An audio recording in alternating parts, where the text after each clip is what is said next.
Greetings, everyone, and a warm welcome to this edition of the Customer Success Leadership Roundtable. I'm Andrew Marks, the co-founder and architect behind the Success Coaching Training Program, and I'm thrilled to steer our monthly live CS Leadership webcast today. Today, we unravel the intricacies of developing a digital customer success strategy. This free learning event is brought to you by Success Coaching, the epicenter of customer success professional development, with a global student base of over 26,000 students from more than 90 countries on our platform. Our programs are available in a variety of formats, from self-paced online learning to virtual instructor-led boot camps. We have a very robust lineup of upcoming boot camps and workshops in Q4, tailored to refine your customer success acumen, including outcome-based selling levels 1 through 3 of our popular CCSM certification boot camps, including an EMEA time zone friendly level 1. By the way, depending on the interest level that we get in that EMEA time zone friendly level 1, we are prepared to put a few of those on the calendar every year. And some workshops from some of our strategic partners delivering some high value instruction on our platform. Check out the detailed schedule on our website or in the chat, where Ashley will drop a link. Now, whether it's a self-paced learning, a boot camp workshop, or a more gradual weekly coaching program, which I do through the University of San Francisco, we've got quality customer-focused programs and formats that will suit the needs of anyone and everyone on your staff. So if you or any of your team members are looking to upgrade their customer-facing skills, we've got a program for that. Now, to help celebrate the National Career Development Month of October, we're offering 30% off any of our upcoming 3-day CCSM boot camps, level 1, 2, or 3. Sign up by October 27th using the coupon code that Ashley has also dropped into chat. You can find out more about all of our online learning and instructor-led programs and workshops at successcoaching.co. Also, it's that time of year when we start laying out the topics and guest lists for next year's webinar series, and your insights are the catalyst for our evolving roundtable discussion. So share your topic suggestions or interest in panel participation through the survey link that Ashley has also provided in the chat. Now, for those of you that haven't participated in one of these events before, this is a live and unscripted discussion where we dig into a single topic relevant to customer success leadership. Regardless of the company that you work for, the scope of your role, or the size of the customers your teams deal with, we aim to pick topics that are going to be practical and useful to you. Now, the schedule for our upcoming events can also be found at successcoaching.co. Click on the events tab at the top of the page to find out more. Our next CS Leadership Roundtable event is scheduled for November 11th, when we'll be talking about managing up, something everyone in a customer-facing leadership role has to be capable of doing. A few housekeeping items before we get started. This webinar is recorded and we'll be posting a replay along with a transcript on our website early next week. We will be taking questions, so please don't be shy and engage with us using the Q&A button found at the bottom of your screen to ask your own question or upvote one that's already there. Now, we answer questions based on upvotes, so please make sure to upvote something instead of asking the same question over. We're broadcasting on LinkedIn Live, and we've got somebody monitoring that feed. So if you have questions, please post them on LinkedIn, and Tracy will relay them to us. Also, please keep all commentary to the chat window and questions to the Q&A window. Now, there's a lot of thought leadership out there, along with a lot of theories about how to deliver customer success. In this series, we focus on practical, real-world advice, best practices, techniques, and shared experiences from those working with or leading customer success teams on a daily basis. And to do that, we invite 3 panelists to join me for a roundtable discussion. These are people who are great at their craft, and we ask them to share their experiences and their perspectives. So without further ado, I'd like our panelists to introduce themselves to y'all, talk a bit about who they are and what they do, and let's get started as usual in alphabetical order with Angelika. Hi everyone, my name is Angelika and I'm joining you today from London, UK. So hello to all of our European attendees. I am originally from Poland, but I have lived in the UK for the last 10 years. I currently work as a manager of customer success at Mimecast. And in a nutshell, our solutions protect organizations from cybersecurity threats. It is only my week 2 in this role, so I am still very much in the onboarding phase. But in my last role, I worked as a lead digital CSM. So I was very much on the ground, building out the digital CS strategy and motions. Some of those included skill training, content resources, automation, in-app capabilities. About me personally, in my free time, I do a lot of mentoring, mainly for people trying to get into the CS world, but also individuals already working in the field and trying to get better in their job. And I also learn a new language, which is Italian. I hope that gives you a little bit of an intro. Awesome. Thanks, Angelika. So 2 weeks, that in like customer success time, that's like half a year, right? That's like 6 months. It's right? true. So you got it all dialed in already, right? You know what to do, what's right, what's wrong. 100%, of course. And it is my first leadership role as well. So definitely a lot to learn and take in, but very much loving it so far. Well, that's awesome. Well, having done it for a long time, just take it all in, observe, see what people are doing, right? Don't come with any preconceived notions of what you're going to do. Make sure you understand the lay of the land, and you're smart. You'll figure it out. So thank you. Awesome, Angelika. Thank you. Thanks again for making the time today. Josh, you're up. Absolutely. Thanks, everyone, for having me today. For those of you who don't know me, I'm Josh Godwin. I'm based out of the Denver, Colorado metro area. The entirety of my 15-year career has centered around customer-facing roles, 7 of which has been in customer success. And in that span of time, I've been both a CSM as well as a leader of departments and CSM teams, including at Series A, B, and C startups, as well as at a large enterprise company. And I'm really excited to be here and looking forward to sharing with everyone what I've learned and what I've done over the years as it relates to digital customer success. Thanks for having me. Awesome. Thanks, Josh. Appreciate the time. Appreciate you making time for us today. And finally, a returning guest, Nick. Hi, everyone. Thank you for having me, Andrew. My name is Nick Mijic. For those of you who don't know me, I'm one of the founders of Matic.io, and we help customer success and sales teams automate the creation and sending of data-driven content within PowerPoint and Google Slides. And my background prior to being an entrepreneur, I've always supported client-facing teams like customer success and sales. I was always on the ops and data side. So I'd be the one that create the dashboards for you for the data that you need, or help you operationalize your digital CS strategy. And have always been on the like I said, on the backside of supporting customer success and sales. And that was something that got me really excited about Matic, is how do I take those learnings that I had at LinkedIn and some of these other companies that I worked at to help automate data-driven content for CS. Awesome. Thanks, Nick. And apparently you look like Frederick on $1 Million Listing New York. I'll take that as a compliment. I'll take that as a compliment. I could see the my wife watches that show all the time. I catch it every once in a while. I can see the resemblance a bit there. I can see that. I wish I got those commission checks from those $1 million deals. Exactly. So that would be great. Right. Then you wouldn't be building data streams for other people. Awesome. Thank you. And thank you all for joining us today. Now to the topic at hand. So today we're diving into a topic that brings together technological innovation and superior customer engagement, developing a digital customer success strategy. So as we navigate through this era of digital transformation, the essence of customer success has not only evolved, but expanded beyond traditional boundaries.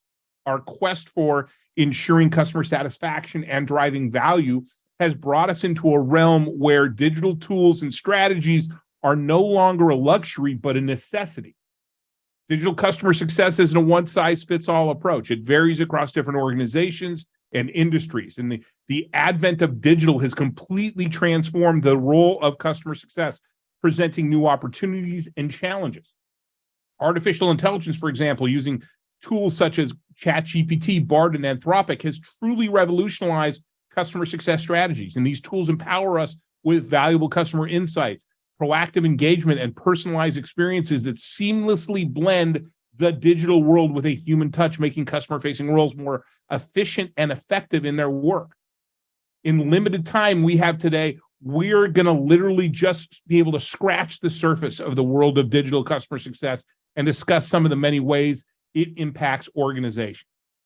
Now, to kickstart our discussion, does the shift towards digital customer success signify an overhaul of traditional customer success paradigms, or is it the next logical step in its evolution? And how does this digital shift align with this quintessential goal of delivering unparalleled value to our customers? Yeah, I can kick things off. I think it allows customer success managers to really focus on being more strategic and providing value, right? I think the common term that we've heard within the industry, specifically over the past, I would say 12 months with the macroeconomic environment, is do more with less, right? I think if I were to get $1 every single time I've heard that term, I think I would probably be a millionaire at this point. And so I think your digital CS strategy really enables you to go and do more with less and allows your CSMs to really help achieve that ultimate goal of providing value and being strategic with your account. So I think it's going to be an enabler to really accomplish that goal for your department. Yeah, I love that. It turns, I've cited this quote before. I read it a few months ago and actually posted something on LinkedIn about this. I think it especially AI in particular, turns knowledge workers into knowledgeable workers, right? Because but also digital customer success in general, it frees us up from the repetitive stuff, right? And allows us to, spend more time, like you said, Nick, on the more strategic stuff, the things that are going to help our customers extract even more value from what they're using. And that's not something a machine is necessarily capable of doing.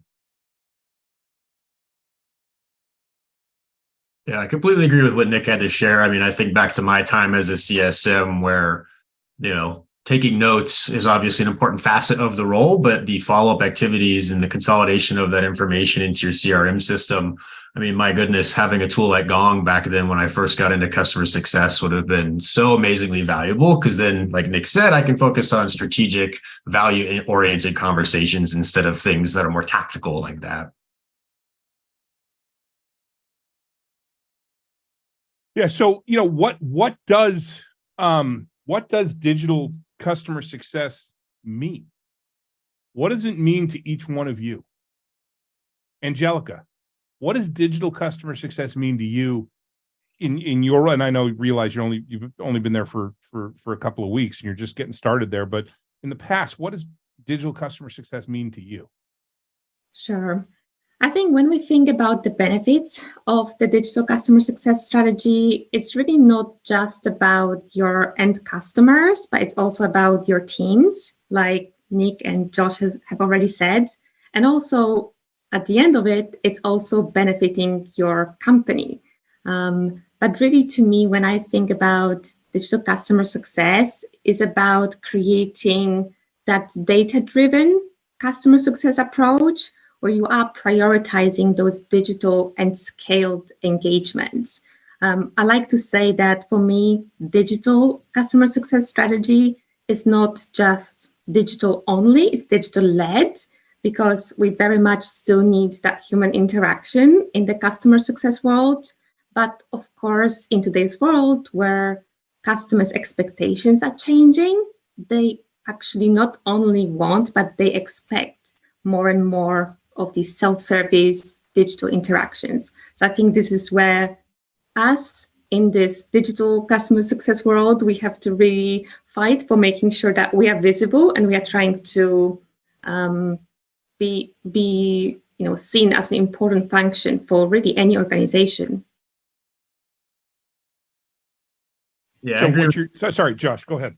Yeah, I was just going to say, I completely echo your sentiment, Angelika. I think to your point, right, it's how do we balance that human and personalized touch of an actual physical human being in that CSM role with more so digitized interactions and even specifically that data piece, right? A lot of startups in particular, tend to rely heavily on spreadsheets, as a lot of us are probably familiar with. But if I don't have that data in some sort of centralized repository, be it in my CRM or whatever the case may be, it becomes that much harder to know on a broader scale, how are these initiatives actually having an impact and an effect on our customer base? I think the only other, sorry, go ahead, Nick. Yeah, I was just going to say the only other thing that I would add in terms of just that I want to kind of point out is, Angelika, really like what you said about scale. And that to me is what digital CS is about, is how do we take what we do for maybe a select few customers, right, that have that strategic component, how do we scale that and make that available for the masses? And I think digital CS really plays a pivotal role in helping you achieve that scale with not just a certain segment of customer success, but more broadly. So I like that the notion that we can try and expose those the more strategic elements into a digital success strategy. But I think it's important, and we've glossed over this a little bit, is that digital, and Angelika, you pointed this out, digital does not mean, for no touch strategies only, right? Digital customer success it can be an important component, important complement to even high touch strategy, right? Because it takes all that repetitive, stuff off of the plate of the high touch CSM, so that frees them up to be more attentive to their book of business. And Andrew, to add to that, it's not also just about repetitive, but you may not be able to be as attentive as you would like with your whole customer base, even if you are a CSM with only 50 accounts.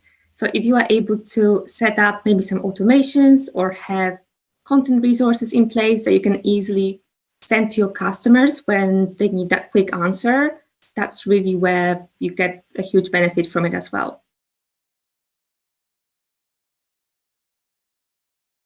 So how has this shift towards digital kind of transformed the role? Is it purely, is it making people more efficient? Is it providing customers with more information? What transformations have you seen, or do you see coming with this focus on digital customer success? Yeah, I'll take that one. I think what I see personally and what I've experienced in the broader space is it enables or can enable a greater level of personalization when it's implemented correctly with respect to better understanding your customer base, how they use your product, where they're not using your product, and so on and so forth. You see that a lot of times, especially with organizations looking to build out customer health scores, for example, and using tools to automate that and remove a lot of the guesswork or gut checks that you tend to see. But I think more than anything, like Nick and Angelika have touched on, right, it's that ability to be more efficient. I hate the phrase, but doing more with less as well. And ultimately allowing you to have the ability to focus on the things that matter, right? Which is saving me time so that I can reinvest that time in more impactful activities like understanding the business objectives and goals of my client base and making sure that our product is giving that level of value and creating those outcomes for them. Yeah, I mean, I think, go ahead, Angelika, go ahead. Just wanted to say something off the back of what Josh has just said. I think when it comes to the efficiency, there are really some quick wins that you can achieve. So for example, one that comes to mind is creating this onboarding webinar for your customers. You can ask your CSMs today, do you really need to jump on a call with every single customer that you have if you have this high touch engagement today?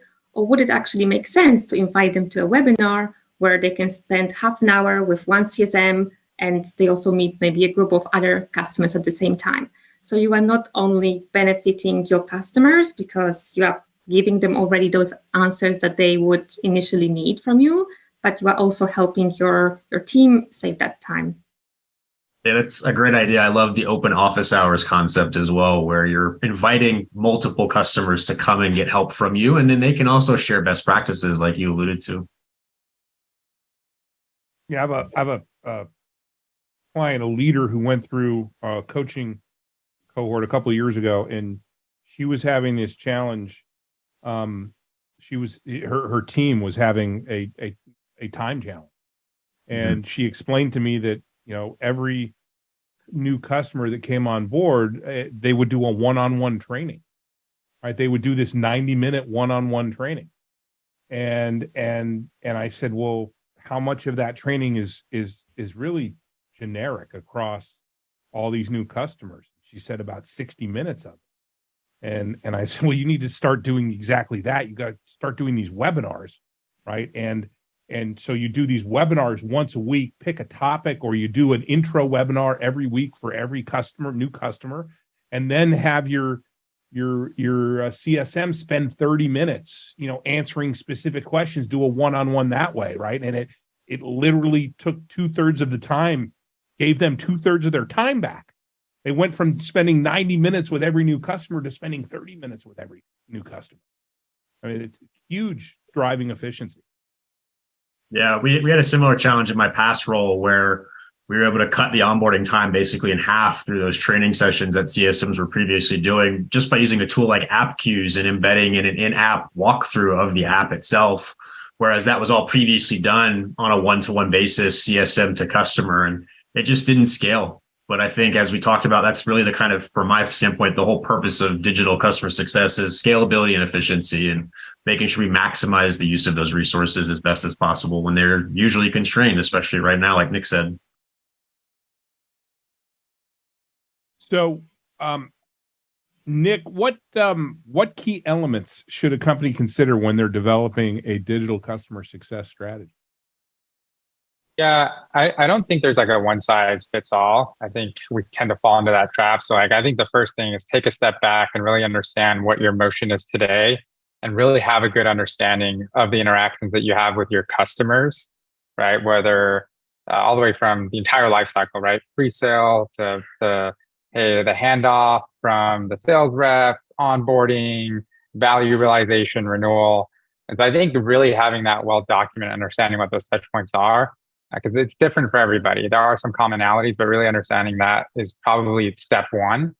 I think the second component that I would really take a look at is the repetitiveness. Like, what are the things that you are seeing, right, that are consistent across your customer base that you can get the most bang for your buck? And that's what I would try to digitize, right? So in the onboarding phase, if there is a onboarding checklist that is being recorded in your CRM or wherever it may be, well, how can we automate the status of that onboarding checklist and send it out programmatically via email or via one pager to our champions, right? So really identifying the areas that are most common and repetitive, where you're going to get the biggest bang for your buck. I would probably start there when it comes to your digital CS strategy. It's funny. There's a tool that we've developed over the years. It's called the Customer Success Engagement Blueprint. It's a tool that we used when we were doing consulting. And by the way, that's something that we are happy to share with any of the participants. If you can stick around when the webinar is over, I'll grab the link and I'll drop it into chat. It's a Google worksheet. But one of the elements of that tool is figuring out what kind of digital, what here of all of these steps in your process, of all these steps in your customer journey, what are the things that we can automate? What are the things that we can do to drive efficiency, to drive effectiveness of our teams? What can we take off the plates? What are the manual processes that we can automate? Mm-hmm. Yeah, I mean, in relation to that, I completely agree with what you said, Nick. Right, you got to first understand the journey and then identify where there's opportunity within that journey.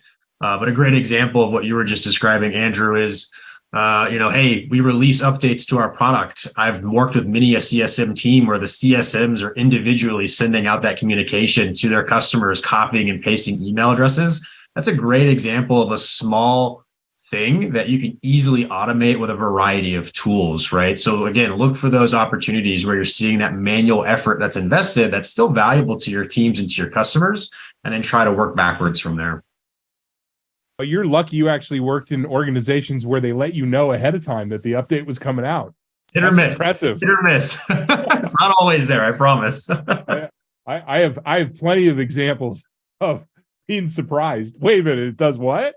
Yeah, likewise. Wow, we've already got a lot of questions. It's great. And Andrew, I think there's one important thing I would like to add here, because it's something that a lot of companies probably forget, or they're maybe not thinking about, especially if they haven't got this digital CS strategy in place yet, which is actually finding ideally somebody in leadership, somebody who can be a program sponsor. So somebody who really sees the need for why we need to implement this digital CS strategy, and then somebody who is able to advocate for it, set that vision, and then put people resources in place, if it's not the same person, to be able to actually execute on all of the things that you want to do. And then you can start small. You can start with, your segmentation first and think about data, resources, additional people resources, things like that. But really it starts with looking at the requirements that you have at your company today, looking at the customer need, and then finding that program sponsor internally who can really push for the execution and implementation of that program. Yeah, well, hopefully, given our audience is a lot of leaders, my hope is that they're in a position to be able to do that. But I think it's also very powerful when you can get a head of sales, a head of marketing, your engineering head to jump on this with you, because you want to go with them. You go to them with, here's what I think we should do, and this is why it's going to be good for us. Mm-hmm. And always better to approach these things that sometimes are going to require an investment in money and time, to have a coalition of folks that are going back to the boardroom and talking with E-staff and the CAO and the CFO that are going to ultimately be the gatekeepers of embarking on this sort of thing. So you need to do your homework. You need to come prepared with data, and always great to have some members of your coalition that are helping lobbying for this. Yeah, definitely. So you want to be able to influence those decision makers in the company, ideally up to the C-level. And actually, I have spoken with a lot of both leaders in CS companies and individual contributors in the last 2+ years. And I think there's really still lack of expertise about what this digital really means. So I know even amongst leaders, often this is a topic where they don't have the confidence to be that sponsor, let's call it, right? So yeah. I'm really glad that we are talking about this topic more and more. And I think this is becoming more of a something that a must-have really for organizations. I think one thing to maybe spin it on its head a little bit is starting backwards with the outcome, right? So rather than saying, hey, let's implement digital CS, what is the outcome that we're looking to solve for? And so a real example that I just had speaking with someone last week, book of businesses for their SMB segment is growing. So they got way more accounts on the SMB long tail side, but they're not hiring. So each scaled CSM now went from 200 to 500 accounts. Right. And so for them, they were like, account coverage was a big thing. Like, we want to be able to make sure that all 500 accounts get the same attention rather than picking and choosing. And so the big outcome here was, how do we scale account coverage? How do we make sure? I think starting with the outcome and then seeing and working backwards on how do we now apply the concept of digital CS to help us accomplish that outcome will help you build groundswell and help you get alignment across all cross-functional stakeholders that have an impact on that particular goal. Yeah, love that. Yeah. Always begin with the end in mind. That's awesome. Yeah. Yeah, I love that. And actually, maybe to add to that as well, whenever you are starting to build out those programs, it's not about, oh, I think this will work, or I have this resource, so I'm going to start office hours. But do you already have feedback from your customers who tell you, I would love to have access to this kind of training or this content? So this would be really your starting point. Listen to what your customers have already told you. If you don't have a means to gather that feedback yet, maybe this is also where you start. Well, a great place to start that I found when you're thinking of doing these sorts of things is to come up with a cohort, a group of your customers, a small group to kind of test things with, and you don't have to create all the automations. You know, it may not be automated yet, but you're testing, you're trying stuff out. How does this? And you go to some friendlies, and so that you can go with that as a data point and say, hey, listen, we tried this, even though we were doing it manually. We tried doing this, and these are the results.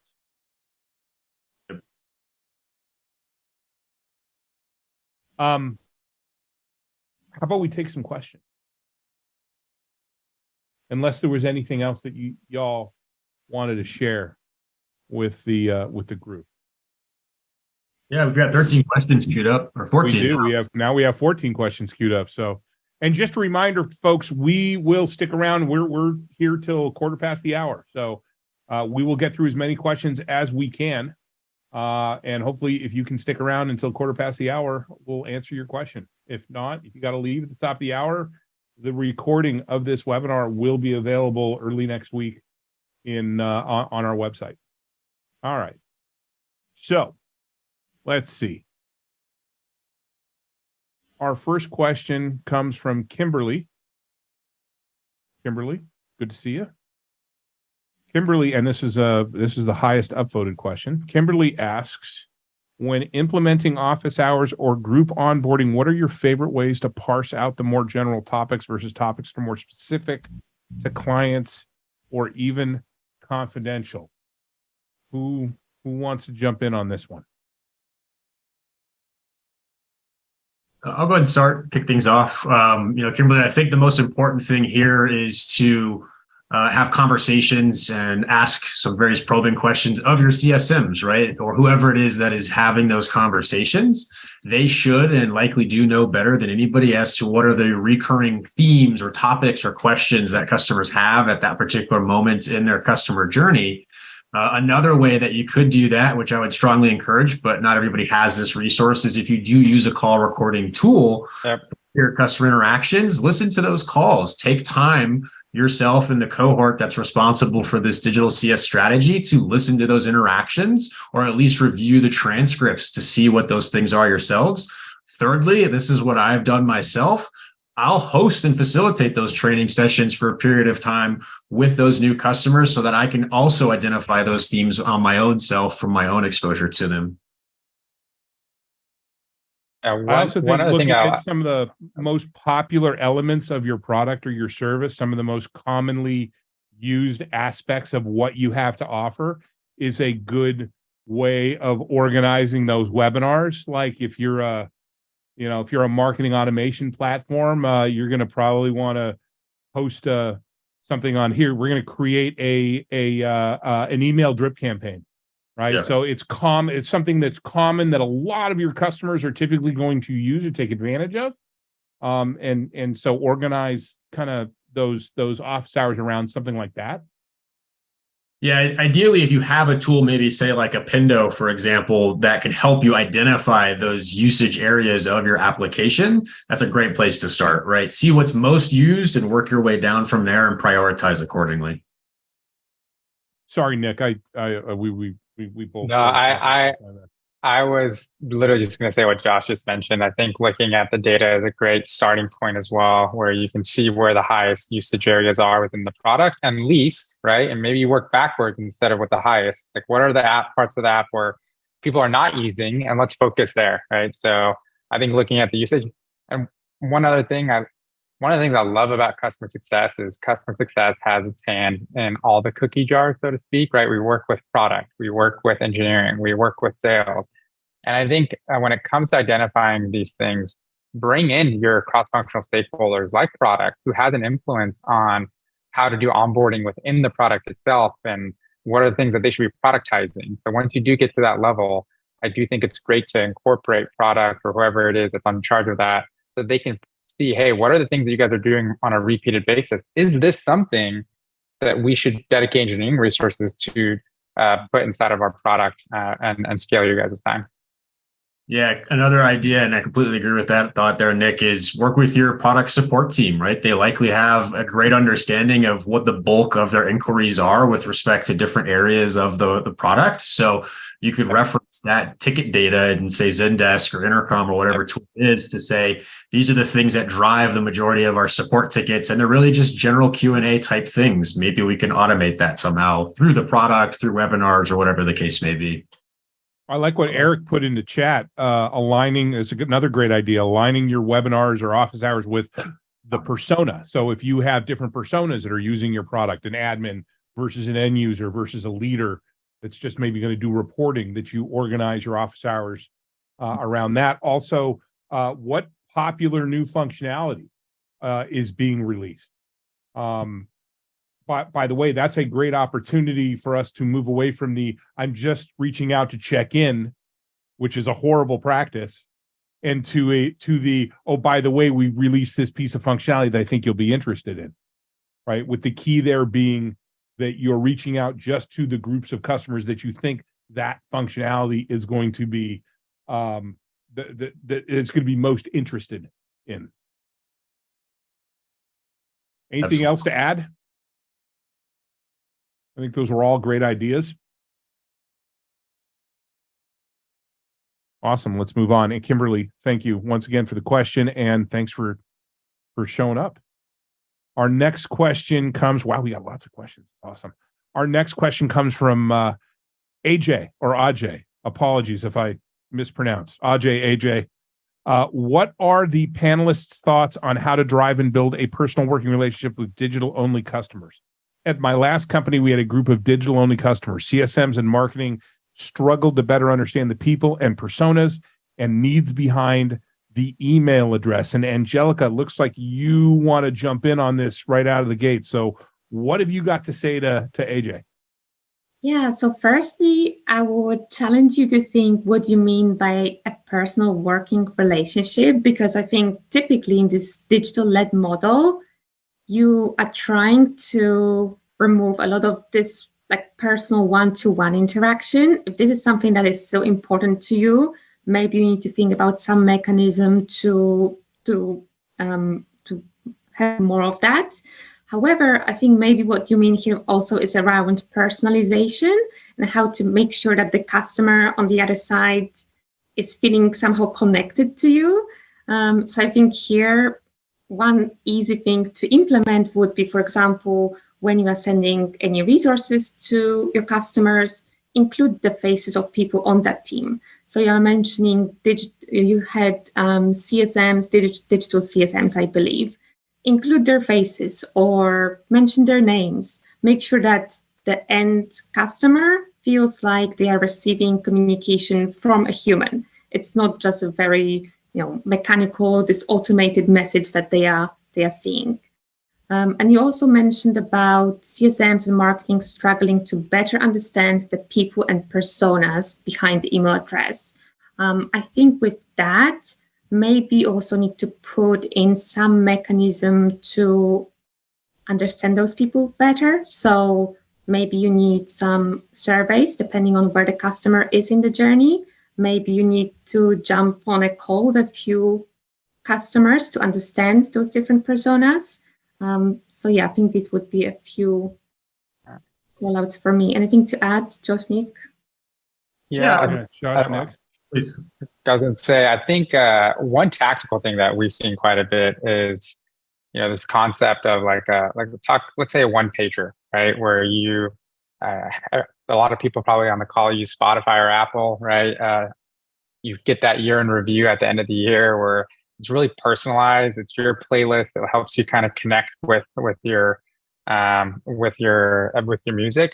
Kind of a very similar concept where you do send something out that is very personalized at the end of the year. It's like a one pager, and the call to action from that is to try to get some time, right? Not everyone's going to take you up on it, But the whole goal is like, hey, even if it is a digital account, will they raise their hand and be like, hey, this is really awesome. I love the value that you guys have driven.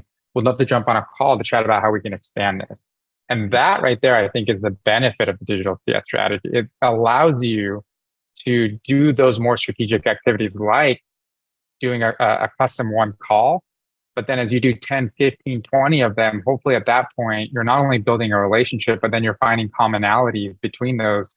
That's like what they're asking and what they're needing that you can then pass over to marketing and you can pass over to your cross-functional stakeholders. So that's something that I've seen work really, really well that you can do with all of your accounts, and then hopefully get that meeting to build that relationship and then scale that back to the marketing side.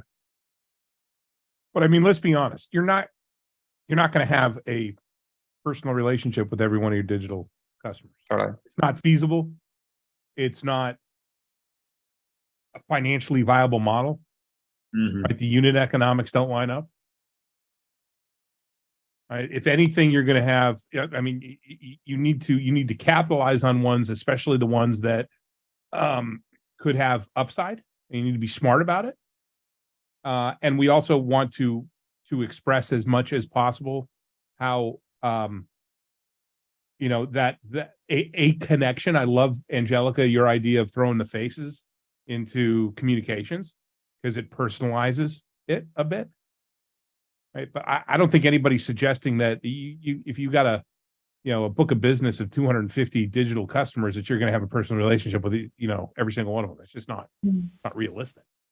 Yeah, I think it's important to maybe dissect what we mean by personalization, at least speaking for my own self. Personalization is specific to the customer, right? So kind of like we talked about earlier with the webinar and open office hours type concepts, I would have different conversations and different subjects being discussed with the admin versus the end user. Similarly, we want to personify and personalize that as well within the application if possible. So a lot of us have probably opened up a new app, say Figma is one that I recently signed into. And when I do that, it asks for some key information about my role and what I do and how I'm going to use that tool. That information then allows them to personalize their communication, the recommendations of what they give you in the app and so on and so forth when you're first getting used to it and acquainted with it.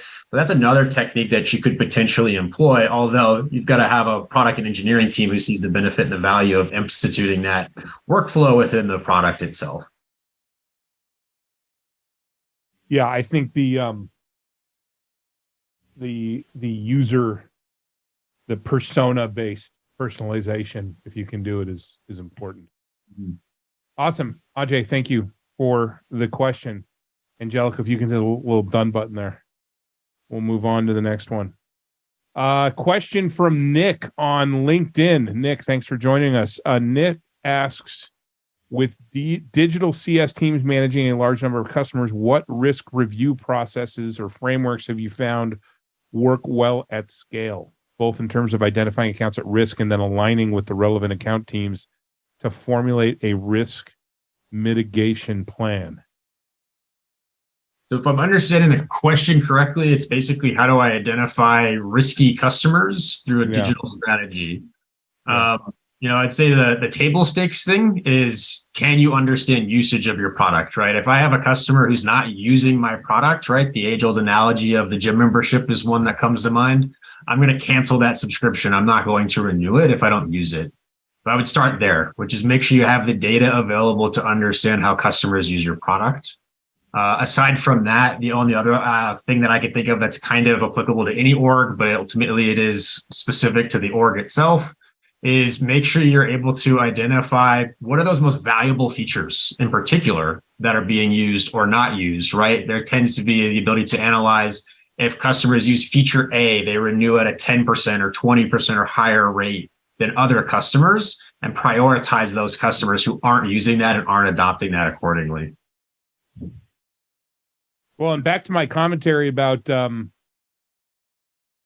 unit economics, I also think you need to be realistic on what kind of effort is it going to take to what effort's going to go behind once you've identified this risky customer to get them back off the brink, because, if you're going to spend the equivalent of 4 or 5 years of that risky customer's ARR trying to get them back on track, I'm sorry, it's not worth it. We're right. We've got a business to run. And while we want to treat all of our customers with the same level of respect, it's not realistic to treat them all the same. Sure. Yeah, that's totally true. An example of how you could use that data is to decide what webinars you and your marketing team should be hosting and facilitating. What types of drip campaigns, as you suggested earlier, Andrew, should I be creating with my product marketing or marketing teams to support those initiatives? But yeah, I'm definitely wouldn't suggest calling each individual user to try to increase that needle for sure. Yeah. Yeah, but also, Josh, to add to your point, you said ideally we would want to be collecting customer preferences and expected outcomes. So what does value mean for the end customer?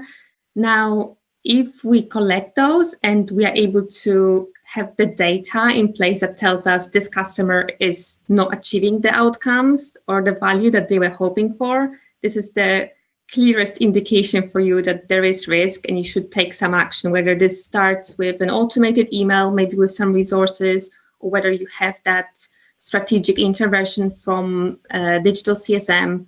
That's kind of down to you and down to your processes. But I think that is really the best signal from your data that customer is at risk. Okay, but one thing I don't want people to forget about, which we tend to forget about, we're talking about a lagging indicator. Mm-hmm. We're talking about risk that has been introduced because we haven't, potentially met the customer's a definition of value. Okay, but we should also be thinking about and talking about, okay, from a digital customer success perspective, if we're collecting this information up front, right, what are we doing higher up the pipeline to ensure that we don't get to this point?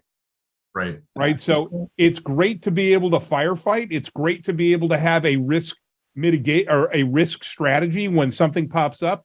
But I also have to ask, what are you doing further up the customer journey to ensure we don't go off? We should be getting some indication if we're collecting all that information up front. We should be getting some indication as we begin to move through, as the customer begins to move through that customer journey, that, hey, you know what, things are kind of going off track. Yeah. And I think the only other thing, 80-20 rule, right? Whatever framework you put in place, whatever you do, you're not going to be able to Andrew's point, you're not going to be able to satisfy every single customer need, right? You want to be able to satisfy a majority, and you want to learn from that. So one of my mentors always said, don't let perfection be the enemy of progress. And I think sometimes with digital CS, that tends to happen, right? Where we think it has to be perfect in order to launch something, and it doesn't. It needs to be 80-20 rule. Really think about what's going to benefit the majority of your customer base, especially if the unit economics, to Andrew's point, are not there, right? It's a great point, Nick. It's never going to be perfect. Don't fall into the trap of analysis paralysis. I got to make sure this is perfect. I got to make sure this is right, because you're never going to get anything done. Mm-hmm. So try stuff, right? Awesome. Nick, thank you. Thanks for joining us on LinkedIn Live. Thank you for the question. Our next question comes from anonymous attendee has joined us again. Anonymous attendee, thanks for joining us again.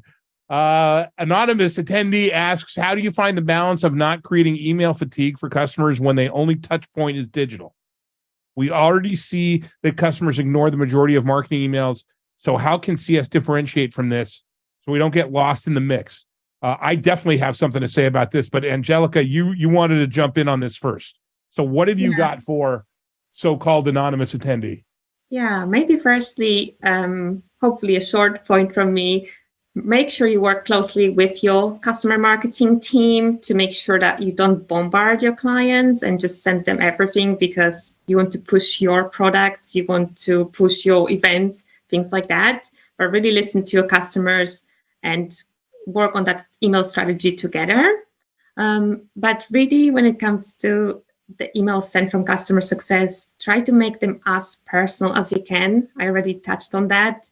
Personalization, add your name, even in or their name in the subject line. Make it fun if you can. Okay, there will be industries, maybe financial institution where you can't really keep it fun, but if you can keep it fun, personalized, personal, make that customer feel like you are talking to them. You're not just talking to your whole customer base. Expanding on the them piece, make sure that you are providing them with value. Yes. The communication is not about you. You're not checking off a box for your organization. It's value for them. Yep. Many years ago, I had a client who was in the e-discovery space.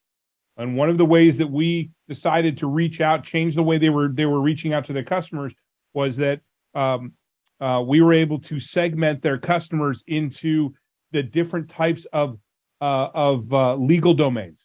So there was a business contracts and real estate and criminal and civil and what have you.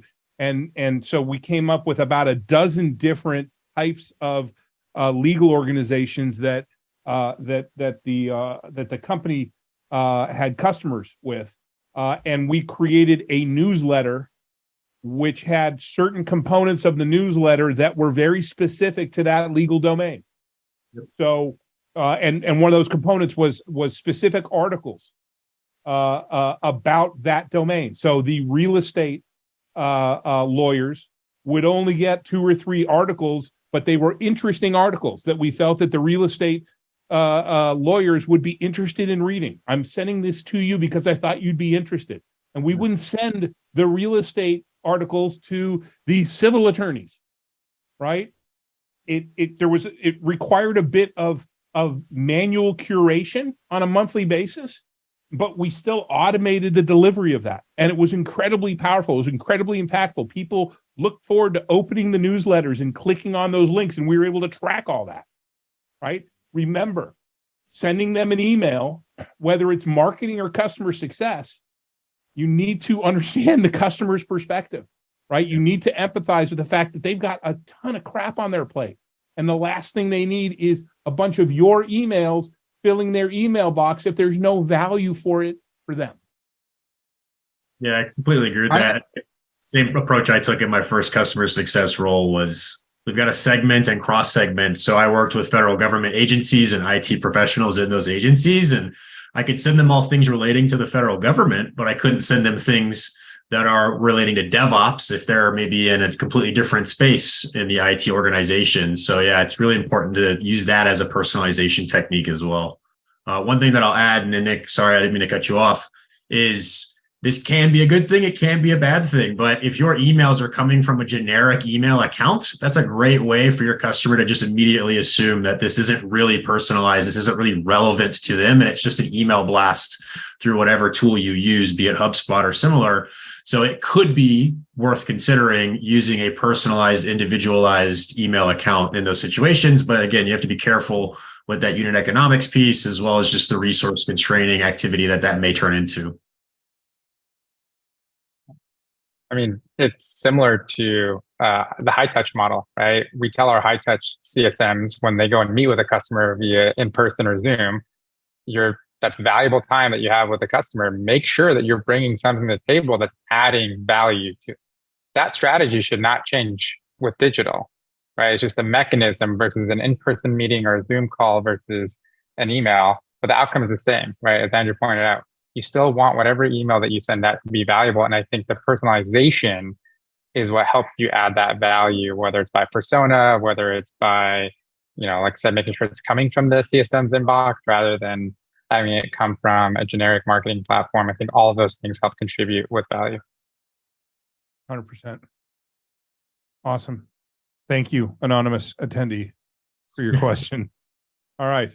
And just a reminder, as we're coming up on the top of the hour, we will be sticking around here for another 15 minutes or so. So please stay with us, and we'll continue to answer questions, especially for folks that are still online. So our next question comes from Xavier. Xavier asks, given the answers so far, is digital CS a segment of customers, a strategy across all customer accounts, or something else? what is working best? And Josh, you wanted to jump in on this. I think we've pretty much answered that question, but Josh, what have you got to say for Xavier? Yeah, I agree. I think we've answered this in various ways or levels. I would say a lot of times at companies, what you do see is they might call it digital customer success as a specific role or CSM. I think, Angelika, for example, that's where you are, your role. But I think what's really important to understand is, as Nick mentioned, it's a mechanism, it's a tool, it's a strategy. It's not necessarily a role per se. My goodness, this webinar itself is a form of digital customer success, right? This is just us speaking to a large group of people instead of doing it on a one-on-one basis, which is more beneficial from a resourcing standpoint. So it's really important to, I think, understand that different customer segments will have different levels or frequencies of digital touches that they experience. Yeah, exactly. But net, it's the answer is yes. Right? It's a segment, it's a mindset, it's a strategy across the entire organization. Right. Yeah, maybe just to add to that, I completely agree that it shouldn't be just a segment. Well, it does depend, because you may, depending on the strategy of your customer success team and how your company is structured, you may want to start with those maybe customers that are paying less, so low ARR, things like that. But ideally, you are looking towards building what I call digital infrastructure. So something at the bottom that can really benefit everyone. It doesn't matter if it's your smallest or biggest accounts, but something that can benefit the whole customer base. Anonymous attendees got another question. It looks like, Angelika, you want to jump in on this. How do you work with other teams, products, ops, et cetera, to prioritize developing the systems that make digital segmentation successful? I also think we touched on this as well earlier in as much as our discussion around getting the right people on the bus, right? And understanding the importance of that. Anything else to add to that? One very important thing which I would add here is make sure that you can show metrics, or you can show what expected outcome you're trying to drive with whatever digital motion you're trying to develop. You may not be able to give that end result. Okay, by implementing this strategy, we want to save X amount of money or X amount of hours, by the end of the year. But you may be able to break it down into smaller chunks. In the next 3 months, we want to be able to get from here to here. And this is the data that you are trying to collect, that you are able to then bring to those teams, and you're trying to get that buy-in from all the different teams you are speaking with. Awesome. Thank you. You can hit done on there. Next question from Carrie that I want to get to here. And I think we talked about this notion of doing the group webinars, right? Instead of having doing one-on-one training. And Carrie asks, how do you transition from a high-touch model to digital CS? What do you do when a customer wants to hop on the phone? I work in an industry where customers could be competitors and don't want to join group calls. Now, Carrie, in my example that I mentioned, did I mention the 90 minutes? I did talk about how they were able to take from 90 minutes down to 30 minutes. It was an industry where it was all competitors on these training calls, but they used, and I don't know if it was Zoom or another webinar technology that allowed them to present the webinar, but anonymize all the participants. So they would only be presenting in the webinar that more generic kind of training, feature function training on how to use and how to leverage the product. And then the individual CSMs would set up half-hour calls, one-on-one calls with customers that needed kind of the more detailed Q&A that they wouldn't be willing to do in front of a large group. Any other thoughts on Carrie's concern about that? I mean, the other thing I would add is there are a variety of ways in which you can group and train individuals. There's one-to-one, one-to-few, and one-to-many are usually how you hear them referenced. This doesn't necessarily have to be across accounts. This could be within a single account. Maybe you have 10, 20, 50 users or customers onboarding on this particular product at this one individual account. And it may make sense to do one or two group training sessions as opposed to 20, 30, or 50 individual sessions. So it's really, I think, just a question of determining what makes the most sense for your specific business and asking yourself that question, kind of like Nick said earlier, of what's the outcome we're looking to generate and how do we work backwards from that? Awesome. Here's another question from Nick from LinkedIn Live. And I think this is a great question, Nick, because I've seen companies completely screw this up. For teams just introducing a pooled or digital CS model, what is your recommendation for introducing this new model to customers? Should you notify all your customers of the change, a particular segment, roll it out over time?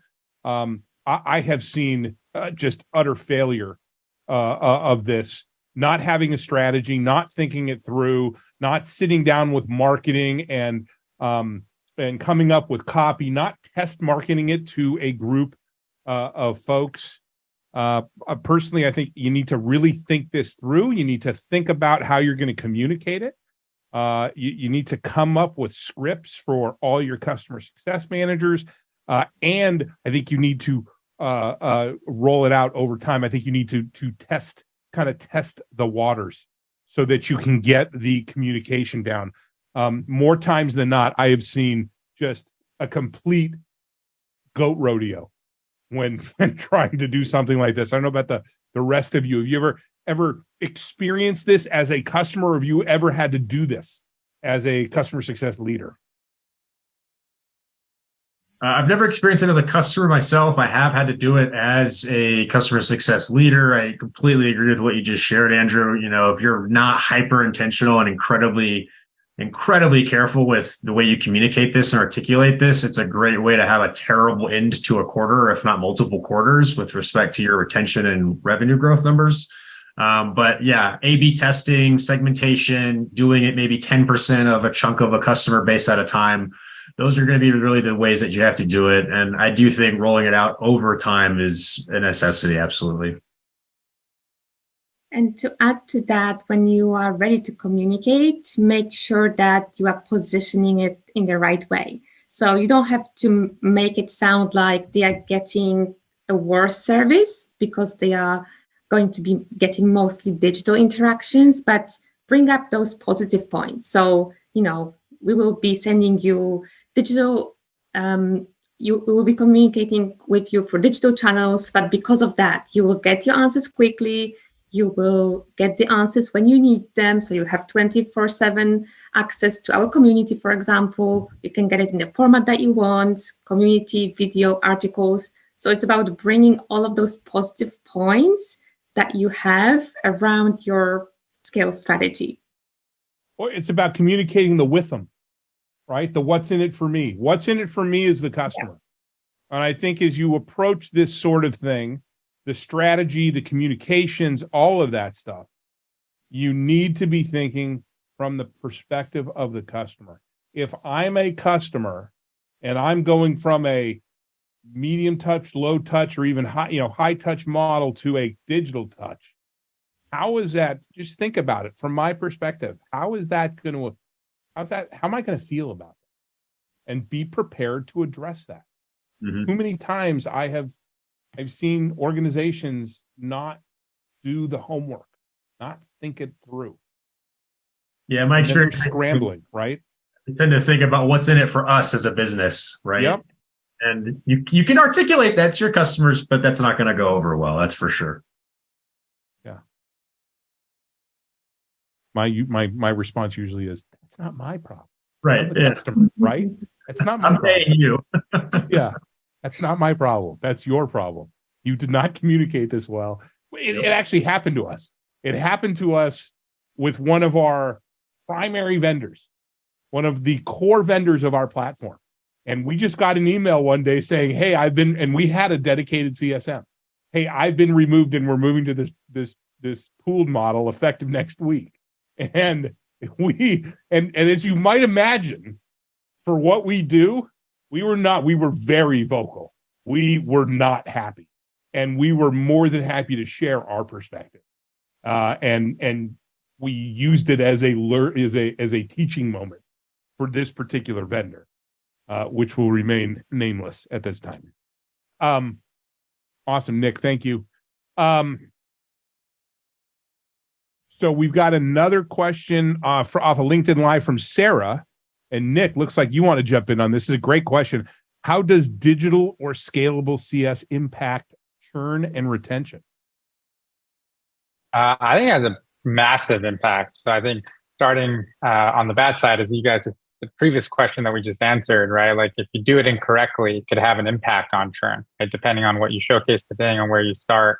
In terms of retention, I think starting with the end outcome, if you're really trying to focus on adoption, right? If you have more adoption, ideally that leads to more usage. Ideally that leads to more ROI and value, which then hopefully impacts your retention, upsell, cross-sell, whatever it may be. So a great example of this is like automating, whether it's like an email, a one-pager that shows usage and ROI. If you're showcasing that to your customers, then ideally they're seeing that value that they're realizing. It should lead up in the end to better retention. So I do think that digital and scalable CS should and does have a pretty big impact on those key business outcomes of churn and retention. Anything that you can do to communicate the value, the value that customer is specifically getting from your solution can be incredibly powerful and can be incredibly powerful tool for retention. The key, though, is making sure that you're getting that information in front of the right people, right? It's not just getting it in front of the end user or sometimes even middle management. It's getting that information in front of the key stakeholder who's going to ultimately be making the decision of whether to renew or not. And I would say the other thing to add, Andrew, is that we've talked a lot about personas. We've talked a lot about segmentation. I think when it comes to ROI and value, that is even more important, right? ROI may be different to the end user versus the economic buyer. And so really understanding at the beginning of your journey or partnership with your customer, what they're solving for across persona, across segment, and documenting that, making sure that you're aligned, and then saying, okay, how does the data that we have help them accomplish these things? And how do we surface that to those particular personas? I think is key. And I think the digital CS gives you the means to be able to programmatically do that at scale. You're selling a collections module for an accounting package. The collections person, I've used this example before, the collections person is looking at that as the with-em for them. The what's in it for me is I get to go home at 5 o'clock so I can go watch my kid play soccer. But the with-em for the CFO is that my cash flow has improved. My DSO has dropped. I can borrow money at cheaper rates, right? Huge difference in the with them. Super important for us to identify. That's a whole other webinar that we can, connecting those dots. But great point, Nick. You can hit anybody else have anything to add to that? The digital CS impacting churn and retention before we move on? I think we are good to go. We got time for a few more questions here. Xavier asks, what does digital onboarding look like? If anybody is doing this already, that is great. And if not, what are some ideas to make this work and save time? I think we touched on some of this, doing a survey in the beginning. What are the things that are important to you?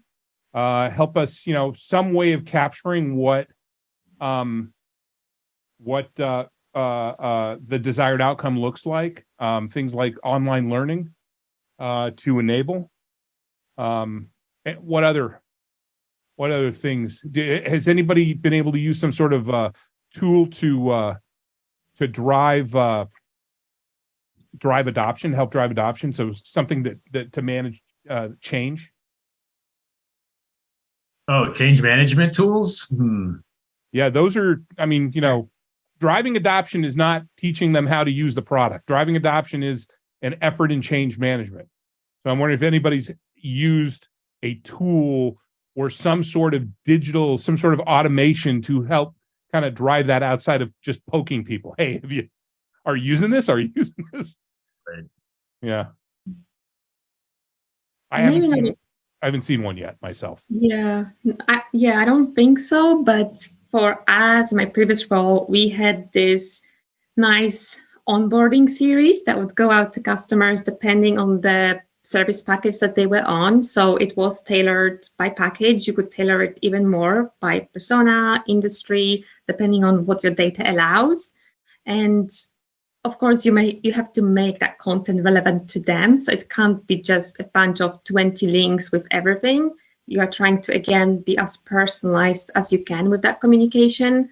Ideally, if you see that this person is not interacting with that content, and if you think, okay, it's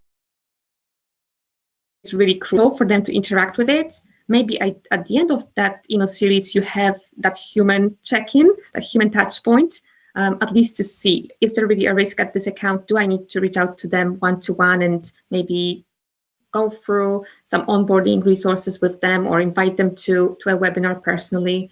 But I think having some kind of automation at the start can be a great time saver.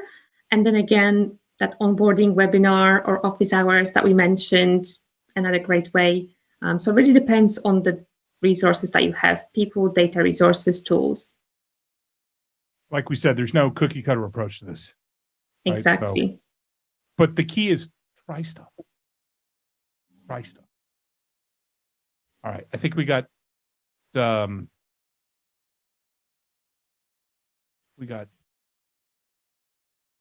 one more minute. Olga asks, we have yearly customer sat surveys online and Word forms.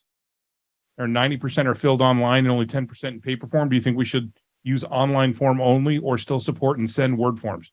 Personally, I think you go all online at that point. Yeah. Agreed. I think that's agreed.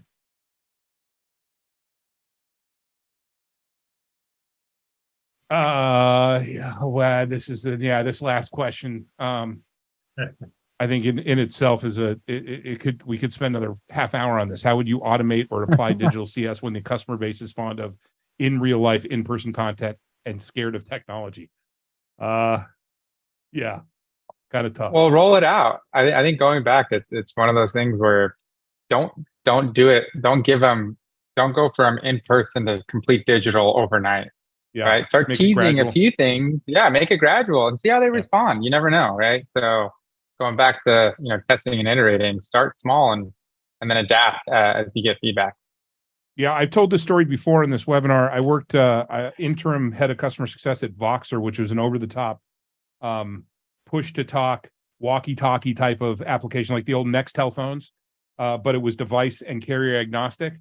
And one of our biggest customers was Roto-Rooter.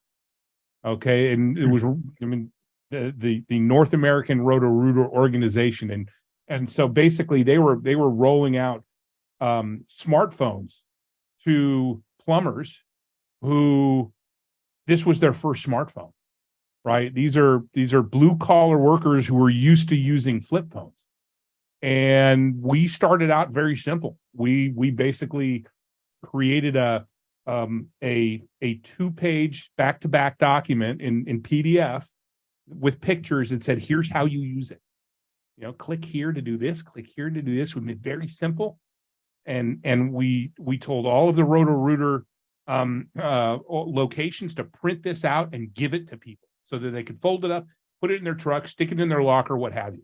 And that's how we began to kind of roll out this to a very non-technical group of people. So just once again, key thing is to try stuff. And with that, we're at the end of the time that we've got for today. So I think it was a great conversation. It's not what I think, it's what all of you think. Please let us know by posting your feedback on LinkedIn and tagging either myself, our guests, or Success Coaching. And by the way, stick around. I'm going to drop that CSEB link into chat one more time. I want to thank our guests for spending time with us and for the ideas, thoughts, insights, and best practices that you shared. One final note, great CS leaders know that they don't have all the answers, but they know where to get them. That's why we created the CS Leadership Roundtable to harness the knowledge and experience of the community to help improve everyone. We hope to see you again at our next event. Remember, November 8th, We'll be talking about managing up. Until then, make sure to make space for yourself and your mindset every single day, and have a great rest of your day, week, and month, everybody. See you next month.